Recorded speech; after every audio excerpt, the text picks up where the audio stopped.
বিশ্ব বাণিজ্যে ফের উত্তেজনার ইঙ্গিত। চীনের সঙ্গে চুক্তি করলে কানাডার উপর 100% শুল্ক বসানোর হুঁশিয়ারি দিলেন মার্কিন প্রেসিডেন্ট ডোনাল্ড ট্রাম্প।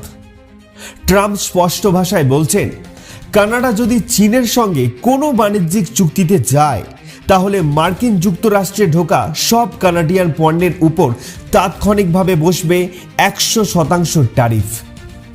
এই হুমকির মাঝেই জানা যাচ্ছে কানাডা ও চীনের মধ্যে সম্প্রতি শুল্ক কমানোর বিষয়ে সমঝোতা হয়েছে, যা নতুন করে প্রশ্ন তুলে দিচ্ছে মার্কিন কানাডা সম্পর্কের ভবিষ্যৎ নিয়ে। বিশেষজ্ঞদের মতে এতে উত্তর আমেরিকার বাণিজ্য সম্পর্কে বড়সড় প্রভাব পড়তে পারে। তবে কানাডা জানিয়েছে চীনের সঙ্গে পূর্ণ মুক্ত বাণিজ্য চুক্তির কোনো পরিকল্পনা নেই। বিশ্ব রাজনীতিতে এই টানাপোড়েন কোন দিকে গড়ায় সেটাই এখন দেখার বিষয়।